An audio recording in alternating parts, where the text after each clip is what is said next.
चंद्रपुर का सबसे famous hotel सितारा presents hotel सितारा group की नई branch new Rajputana family garden end restaurant. Chandrapur की शान में एक और चमकता बड़ा सितारा मूल रोड चंद्रपुर के निसर्ग जंगलों के बीच पूरे परिवार के लिए वेज नॉन वेज का सबसे खूबसूरत स्थान, जहां आप पाएंगे सबसे स्वादिष्ट लाइव चिकन मटन फिश के साथ सैकड़ों वेज और नॉन वेज डिशेस, साथ में बच्चों को खेलने के लिए भरपूर उपकरण, क्रिकेट मैच और एंटरटेनमेंट लाइव स्क्रीन, मचान, पार्किंग के भरपूर जगह और फेमस होटल सितारा की सबसे उत्तम सर्विस और टेस्ट। एक बार पूरे परिवार और दोस्तों के साथ अवश्य पधारें। आउटडोर पार्टी के लिए बेस्ट लोकेशन होटल सितारा ग्रुप का नया उपकरण hotel new Rajputana family garden end restaurant, घंटा चौकी, मूल रोड, चंद्रपुर। कॉन्टैक्ट करें मिस्टर शिरीष पतरंगे, मोबाइल नंबर 9764871578। 23 नवंबर 2023 से चंद्रपुर जिले में विकसित भारत संकल्प यात्रा शुरू की गई।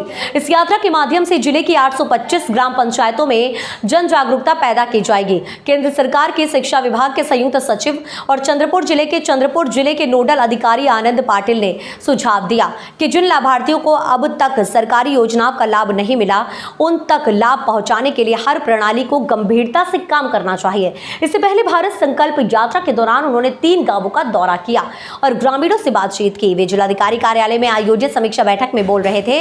कलेक्टर विनय गौड़, मुख्य कार्यकारी अधिकारी, सहायक कलेक्टर मुरुगनाथम एवं नगर आयुक्त Vipin Paliwal, resident deputy collector Sanjay Pawar, उप मुख्य कार्यकारी अधिकारी पंचायत मीना सालुंके और विभिन्न विभागों के प्रमुख उपस्थित थे।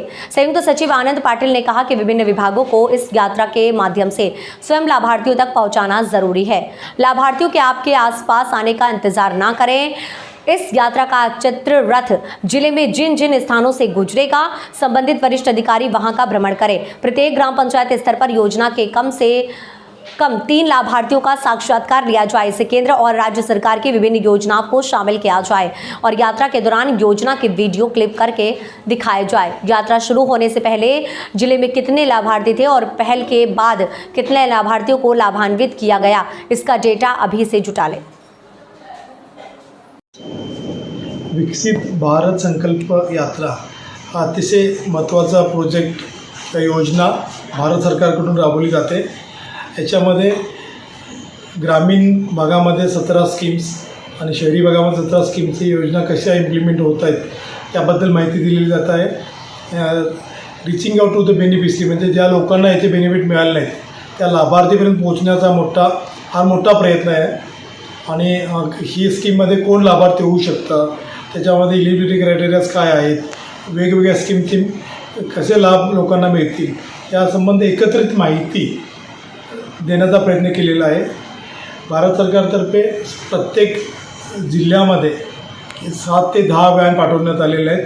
ग्रामीण भागामध्ये 7 ते 10 व्हॅन, तशाच पद्धतीनं शहरी भागामध्ये 7 ते 10 व्हॅन जातील आणि त्याच्या रूटचे याच्यानुसार ते प्रत्येक पंचायतीमध्ये जाऊन त्या ठिकाणच्या लोकांना याच्याबद्दल माहिती देण्यात येईल।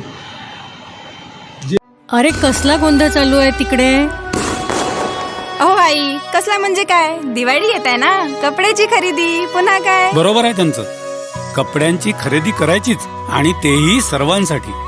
पण बाबा, संपूर्ण कुटुंबाचे कपडे एकाच ठिकाणी मिळतील तरी कुठे? कुठे म्हणजे काय दादा? वरसिद्धी। अगदी बरोबर।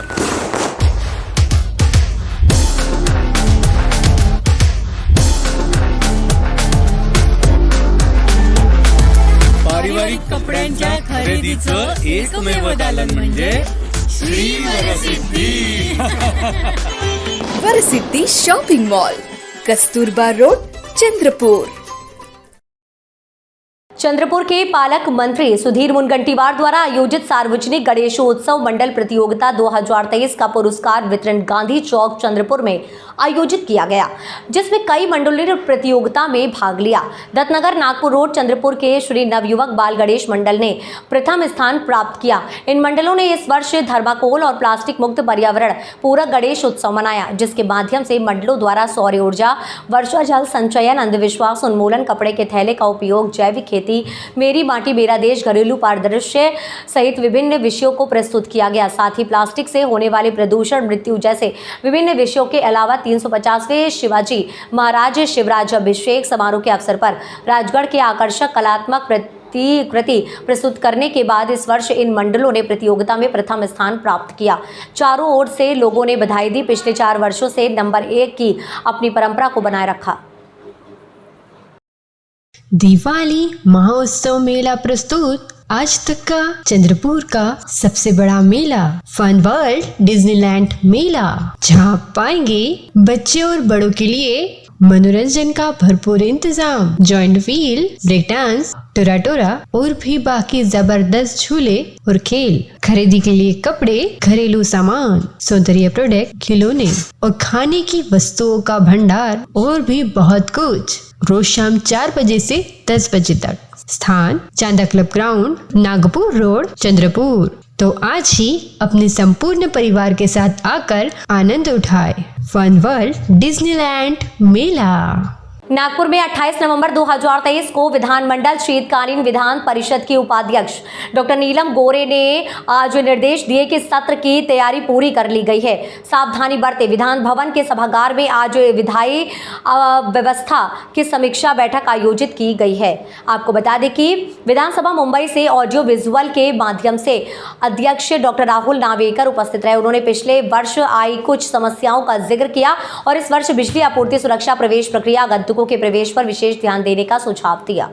विधानमंडल सचिव विलास अठावले, प्रमंडलीय आयुक्त विजयलक्ष्मी बिद्री, पुलिस आयुक्त अमितेश कुमार, नगर आयुक्त doctor Abhijit Chaudhari, collector doctor Vipin Tankar, जिला पुलिस अधीक्षक ग्रामीण हर्ष पोदार सहित विभिन्न 22 विभागों के संबंधित वरीय पदाधिकारी उपस्थित थे। व्यवस्थाओं को लेकर मॉक ड्रिल 4 दिसंबर को होगी। फायर ऑडिट की फाइनल रिपोर्ट 5 दिसंबर तक तैयार कर ली है। उन्होंने स्थानीय नागरिकों को सलाह दी है कि विधानसभा सत्र के दौरान यातायात व्यवस्था और मार्च के दौरान किसी प्रकार की असुविधा न हो, इसका ध्यान रखें। इस सम्मेलन में स्वास्थ्य व्यवस्था में नए बदलाव किए गए हैं। 8000 से अधिक कर्मचारी विभिन्न मोर्चों पर इस सम्मेलन के कार्य और पूरक व्यवस्थाओं का प्रबंध करेंगे। इसलिए इस साल जनप्रतिनिधियों के साथ कर्मचारियों के स्वास्थ्य का ख्याल रखने के लिए स्वास्थ्य व्यवस्था में बड़े बदलाव किए गए हैं।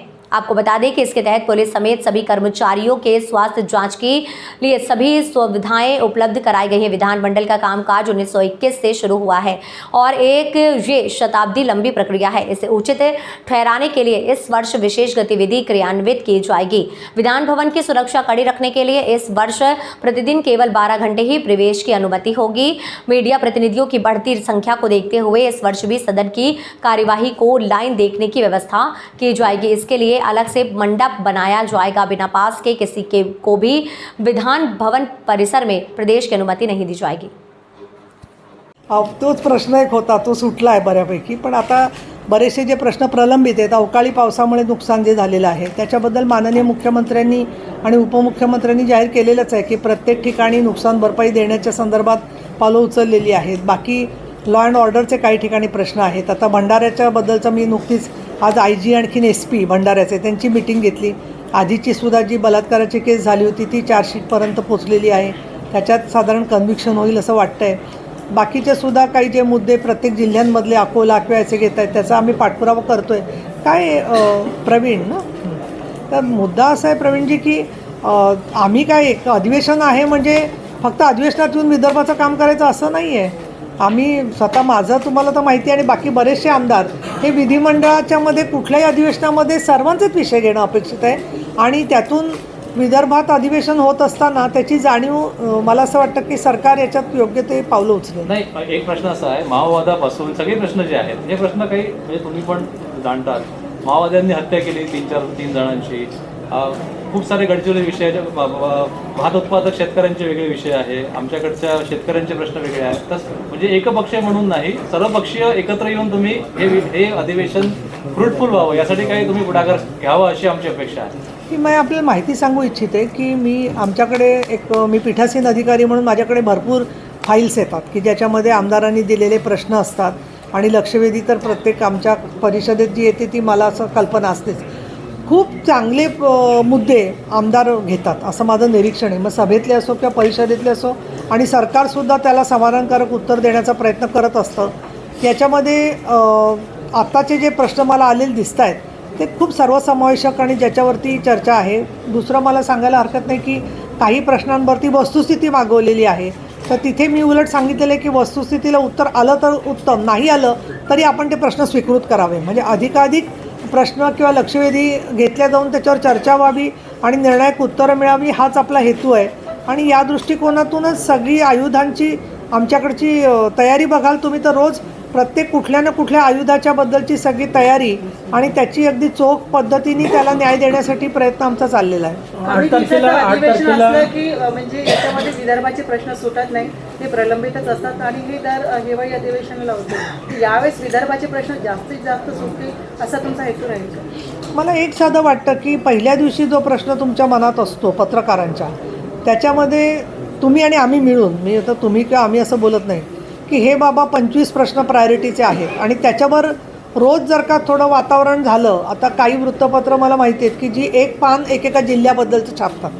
खूप महत्त्वाचं आहे ते, कारण जेव्हा प्रस्तावावरती मांडणी होते तेव्हा त्याचा आमदारांना उपयोग होतो. जरी त्यांना माहिती असेल तरी सगळी माहिती एकत्रित स्वरूपामध्ये आलेली दिसते आणि अधिवेशनाचा इफेक्ट पण तुम्ही स्वतः प्रकाशित करत असता. रोज काही ना काही तुम्ही घेतलेल्या मुद्द्यांचा सुद्धा आमदार समावेश करत असतात आणि मला असं वाटतं की आपण असं विधान करणं की अधिवेशनातून काहीच होत नाही, हे काही मला तेवढं पटत नाही आहे. याचं कारण असं की मी स्वतः गेल्या 20 वर्षामध्ये नागपूरमध्ये आणि विदर्भामध्ये कितीतरी फरक झालेला बघते आहे.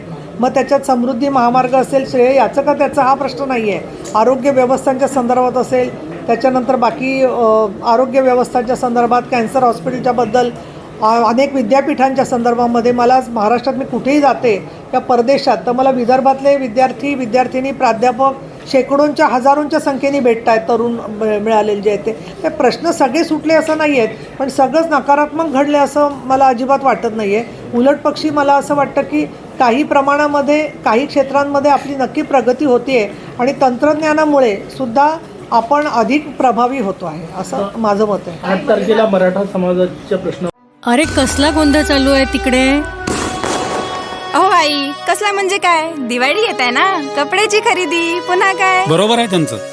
कपड्यांची खरेदी करायचीच आणि तेही सर्वांसाठी. पण बाबा, संपूर्ण कुटुंबाचे कपडे एकाच ठिकाणी मिळतील तरी कुठे? कुठे म्हणजे काय दादा, वरसिद्धी. अगदी बरोबर.